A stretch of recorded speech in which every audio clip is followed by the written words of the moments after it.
Trump and Russia during the 2016 presidential election. Now, a 300-plus page report calls out a different standard than what was used by the FBI when investigating alleged election interference regarding Hillary Clinton's campaign. In the Trump investigation, the report says the FBI used, quote, raw, unanalyzed, and uncorroborated intelligence to launch the, quote, crossfire hurricane. Now, despite this finding, the special counsel not recommending any new charges against any individual, nor did he recommend any wholesale change at the FBI. And breaking now out of Farmington, New Mexico, we have just learned the suspect in a deadly shooting is also dead. Officials say 3 people were killed, 2 police officers injured before that suspect was killed on the scene. This story is still developing at this hour. We're going to stay on top of new details for you. I'll let you learn, share more details as we learn more. Breaking also right now in Fairfax County, Virginia, a congressional staffer and an intern recovering from non-life-threatening injuries after they were attacked by a man with a metal baseball bat. That man now in custody. And this happened at the district office of Virginia Democrat Jerry Connolly. Connolly was not there, but told reporters that the suspect entered the office, asked for him, and then started swinging, hitting his outreach director on the head, striking that intern on the side. Now, you may recall an attack not too long ago, a staffer in Senator Rand Paul's office wounded in a knife attack in March. And this current attack here, we're waiting to learn more details here. We'll let you know as we learn more on that as well.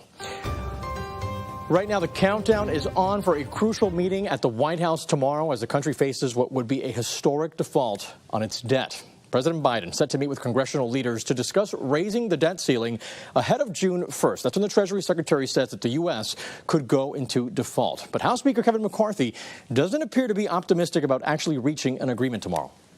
I still think we're far apart. It doesn't seem to me yet that they want it.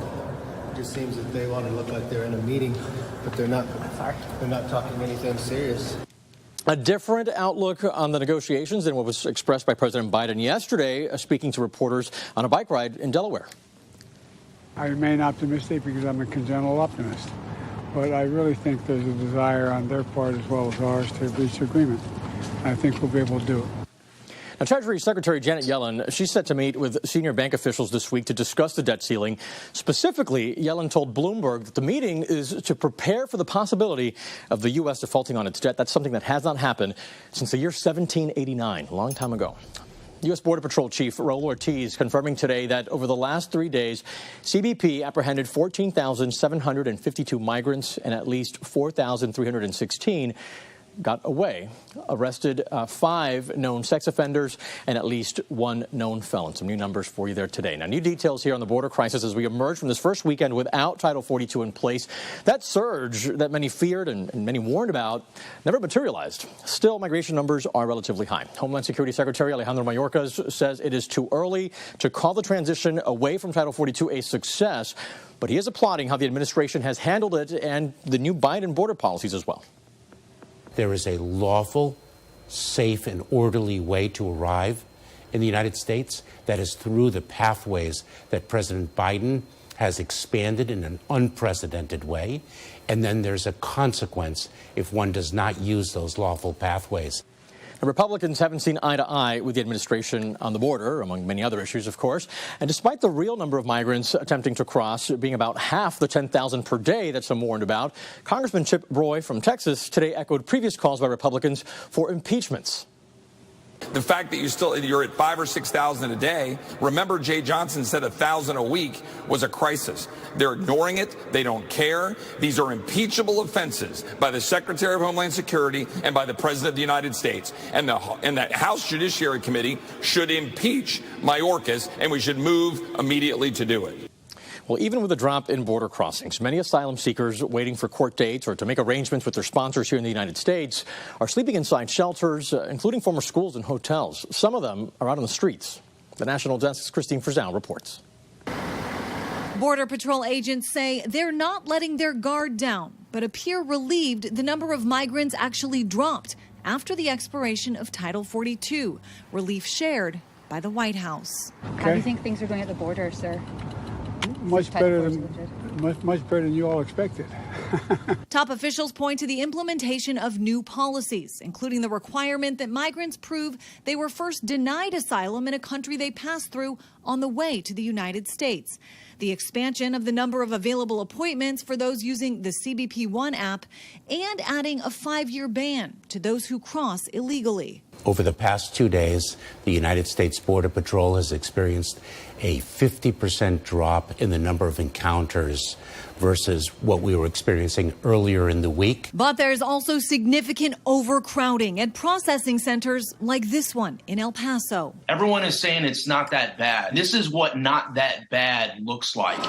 And in New York, where busloads of migrants continue to arrive, there are reports homeless veterans were relocated as a result. Around 20 vets who were living there had to be moved to another hotel to make room for the asylum seekers. Despite the law changing in the United States, the political, economic, and environmental factors driving people out of their countries to make the dangerous journey here have not changed.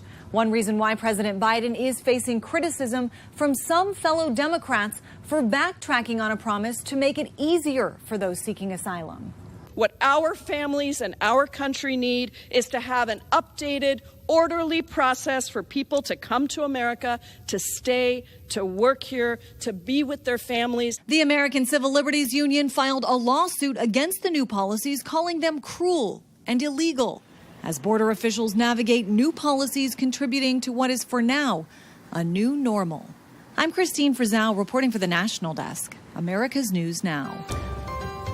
An American citizen has been sentenced to life in prison in China on spying charges. 78-year-old John Xingwen Lung has been convicted of espionage earlier today. The American citizen also has permanent residence status in Hong Kong. And according to a statement from the Chinese court, the country's counterintelligence agency arrested him in April of 2021 in mainland China, and he's been in custody ever since. Details on the espionage charges have not been publicly released. We'll stay on top of further developments on this story. Now, a sign that Florida Governor Ron DeSantis could jump into the 2024 presidential race. He's expected to sign a bill that would let him keep his current position as governor of Florida while running for president. Florida's current resign to run law states that he would have to resign from office by Florida's qualifying deadline this year and step down by Inauguration Day 2025. Well, a bill passed by the Republican majority state legislature there in Florida would exempt presidential and vice presidential candidates only. And today, DeSantis signing legislation banning state funding for diversity, equity, and inclusion programs in Florida's public colleges and universities. Now, this law also gives university presidents greater authority over hiring practices. DeSantis also signed a bill stopping public universities from requiring students and teachers to write diversity statements to be admitted or hired. Right now, North Carolina Democratic Governor Roy Cooper fighting to stop some new abortion restrictions there in the state. Republicans in the state legislature passed a bill banning most abortions after 12 weeks. And Cooper vetoed the bill and is now trying to stop legislators from overriding the veto. He's asking voters to put pressure on Republican lawmakers through phone calls, emails, and text. Override votes have not been scheduled yet, but some say that this could happen sometime this week. We'll keep an eye on that.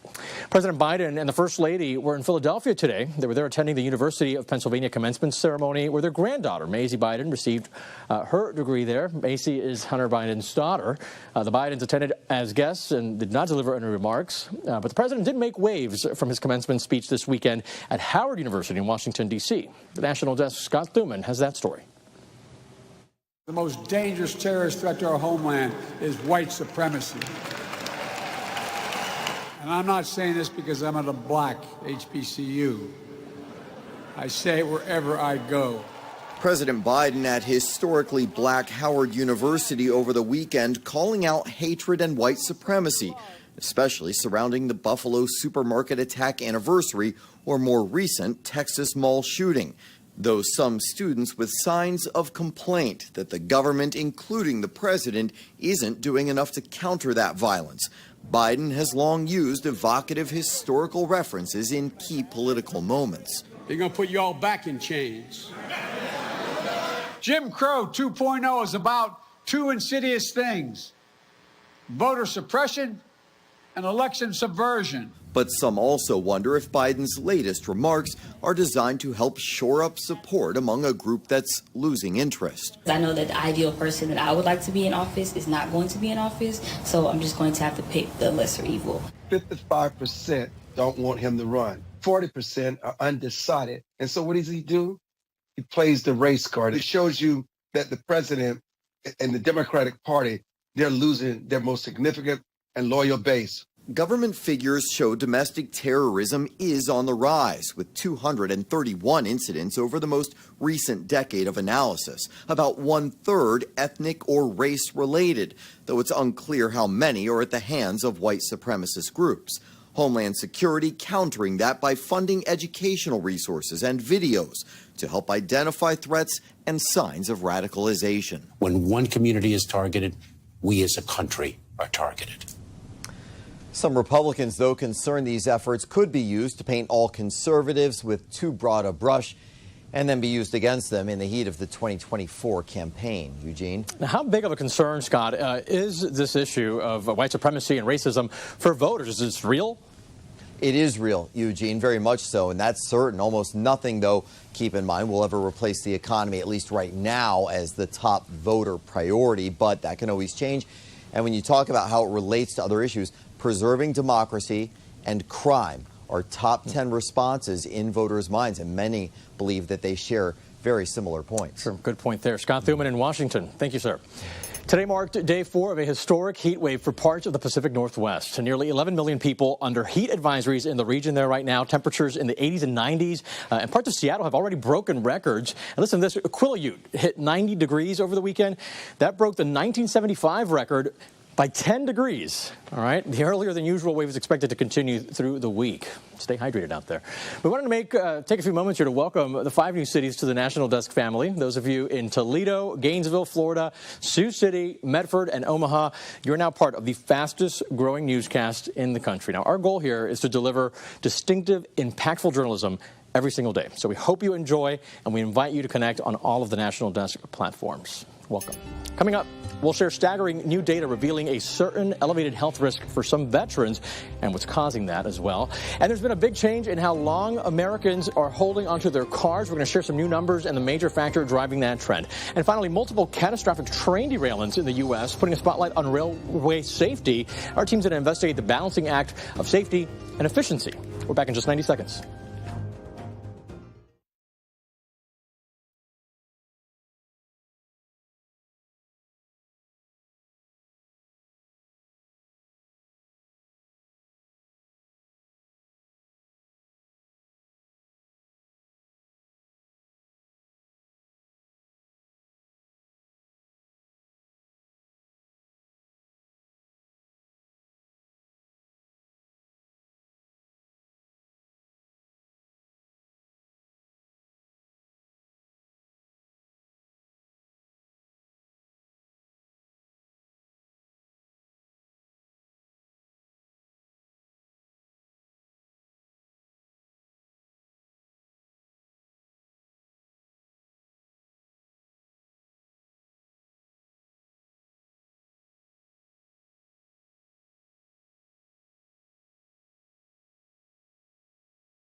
Today, Chicago's got a new mayor, Brandon Johnson, sworn in, beginning his first term as the leader of the nation's third largest city. He beat out Paul Vallis in a tight contest for former Mayor Lori Lightfoot's position there. The people of Chicago are counting on us to work together, to collaborate to make their lives better every day. Now, we won't always agree, but I won't ever question your motives or your commitment, and I'll always do my part to find common ground. On top of mind for Chicagoans is violence in their city. This past weekend alone, at least 26 people were shot there in separate shootings. Of those, 8 were killed. Police still investigating and searching for suspects in most of those incidents. The Legal Defense Fund for Daniel Penny, that's the Marine that's being charged with manslaughter for putting Jordan Neely in a fatal chokehold in a New York City subway, has raised more than $2 million to pay for his legal fees. Penny's lawyers argue that he was trying to protect the public from an assailant, but Neely's family's attorney sees it very differently. Jordan Neely never touched him. He never hit him. He never lunged in his direction. In fact, Daniel Penny came from behind him and put him in a chokehold. So is that reasonable? And then you look at the amount of time he held that chokehold. Some say 15 minutes. We're anywhere from 6 to 15 minutes. The question is, what did he think would happen if you choked someone for that long? Well, if convicted, Penny could face up to 15 years in prison. Marines stationed at Camp Lejeune are 70% more likely to develop Parkinson's disease than any other service member. That's according to a report released today by the Journal of the American Medical Association. It's all stemming from the toxic contamination of the drinking water at the base. Researchers found that about 1 in every 370 troops reviewed for the study showed signs of that disease. If you served at Camp Lejeune or know someone who did between August 1st, 1953 and December 31st of 1987 and have questions related to VA benefits tied to this issue, please visit the department's website. You have all the information there on our screen.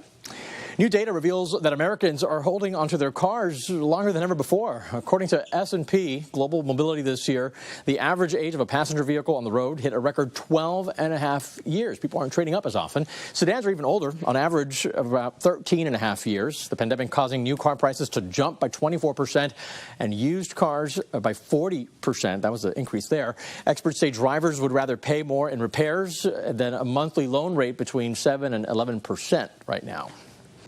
Ukraine's President Volodymyr Zelensky is in the United Kingdom today. And while there, British officials said that they will provide Ukraine with hundreds more air defense missiles and attack drones. Britain is the 4th European country that Zelensky has visited in the past few days after France, Germany, and Italy. Sunday, just yesterday, France's president saying that his country will supply dozens of tanks for Ukraine's forces. Meanwhile, the White House warning that Russia is seeking to buy more attack drones from Iran to supplement its war in Ukraine. Iran admits to supplying Russia with drones before the fighting started, but denies doing so since then. This is the National Desk, America's News Now. Our team of nearly 4,000 local journalists bringing you the headlines from coast to coast. From an overflowing levee in California to skateboarding across the country. We're taking the pulse of America. But we start with the potential impact of the debt ceiling crisis on the housing market in Washington. The housing market already traditionally hot in summer months as many people plan to move at the end of the school year. But the debt ceiling crisis could put even more pressure on buyers. We don't know exactly how any of this would play out. We kind of have a sense of the likely mechanisms, but I think there is no universe in which good things happen. The real estate industry has been on a roller coaster recovery from the pandemic, facing short supply and rising mortgage rates. According to Zillow, a debt default would cause home sales to collapse by up to 23%, with rates for 30-year fixed-rate mortgages going up to more than 8% by this fall. Home values could drop another 1% and could be off as much as 5%. According to Redfin, the median sale price of a home in Seattle in March of 2022 was $820,000. This March, it was already down to $744,000, a drop of nearly 10%. This right here already represents a lot of heartache. We're well aware of the farmers who've already lost their shops, farm workers who are out of work. In a span of months, this land in Kings County has gone from fields and dairies that feed the world to a massive lake, Tulare Lake, which now measures about 20 miles long and 8 miles wide, according to Kings County Sheriff David Robinson. We expect that there'll be water in this lake bottom for the next year or two. So this is not a short event. And even more water is on the way. This is the biggest snowmelt year on record. A threat Governor Gavin Newsom assessed on a visit last month. Thursday, he announced that the state will pay to raise the levee protecting the city of Corcoran by about 4 feet across more than 14 miles. Kings County Board of Supervisors Chairman Richard Valley says this will spare locals another property tax hike to cover the cost.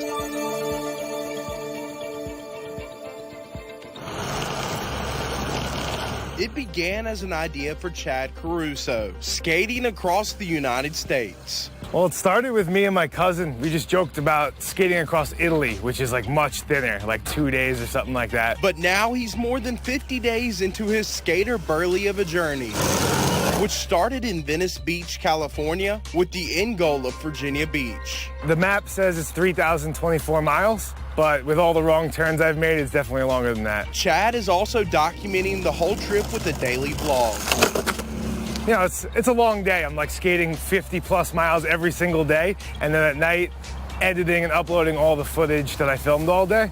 But, you know, I'm just meeting such incredible people, and I love being able to share it with everyone. Well, listen to this. A Tampa man broke the record for the longest time living underwater without depressurization. His name is Joseph Detori. He spent 74 days in undersea lodge at this place called Jules, 30 feet underneath a lagoon in Key Largo. That's him right there. He's working on something called Project Neptune 100. It involves medical and ocean research plus educational outreach. And even though he's broken the record, he plans to stay at the lodge until June 9th. He's going to stay there even longer, and that's when he finishes that mission. Still ahead, we are hearing more and more about these train derailments happening all across the country. Spotlight on America investigates next.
Railway safety inspectors are being cut nationwide just as catastrophic derailments have been getting the nation's attention. It turns out trains going off the tracks is more common than you might think. It's a balancing act of safety versus keeping those trains on time. Spotlight on America's Dwayne Pullman investigates.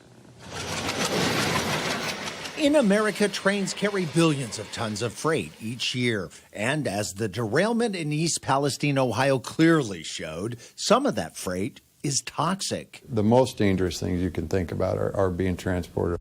While the National Transportation Safety Board says an overheated wheel bearing on one of the rail cars likely caused this catastrophe, Roy Morrison, who's the director of safety for the Brotherhood of Maintenance of Way employees, says some of What's the condition of our railroad tracks in this country? They're poor and they're getting worse. According to the Federal Railroad Administration, or FRA, there were 1,183 derailments in America last year. 386 of those were tied to track issues. That's an average of one track-caused derailment a day.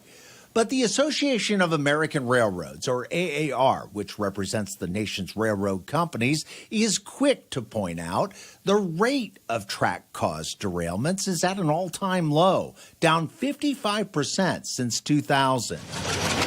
Spotting track troubles has turned high-tech. AAR credits cameras, lasers, and ultrasound with catching issues before they become a problem. But Morrison says those high-tech tools have come at the expense of inspectors and maintenance workers who identify and repair the rails. According to the Surface Transportation Board, a federal agency that primarily regulates rail freight, The number of Class 1 inspectors and track maintenance workers has dropped from a peak of 38,618 in June of 2015 to 28,615 in March this year. That's a 26% cut, or 10,003 fewer workers to inspect and repair the rails and keep the trains on the tracks. They're working crazy amounts of hours to try and get all the defects taken care of. Morrison says the deep cuts have left the remaining rail workers stretched dangerously thin. And they're screaming for help. And is anyone listening? No. They've been told to hold off on writing up defects. Morrison blames the pressure and the cuts on precision scheduled railroading, or PSR, an efficiency model adopted in 2012 by America's railroad companies, aimed at cutting downtime and keeping trains moving. They're getting pressure to keep the track open at all costs. In Congress, you're not going to prevent every train crash, but you can make them less likely. Ohio's Republican Senator J.D. Vance and Democratic Senator Sherrod Brown are co-sponsoring the Railway Safety Act of 2023, which would strengthen safety requirements and inspections and drastically increase penalties for all safety violations. The railroads have had their way for decades in this body, with Congress, with regulators. Those days are gone. Morrison hopes the act passes, but until it does, he worries about what will happen next on America's ribbon of rails. The rail as a whole has multiple ways of failing. For Spotlight on America, I'm Dwayne Pullman. Your child's favorite lunch drink at school might be going away. We're back here in 90 seconds with the possible health impacts.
The U.S. Department of Agriculture considering a ban on flavored milk like chocolate and strawberry for elementary and middle school.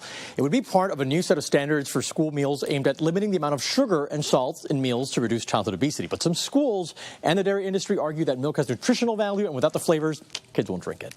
For more information on all of these stories and much more, please visit us at thenationaldesk.com. Thanks so much for joining us. Have a great day.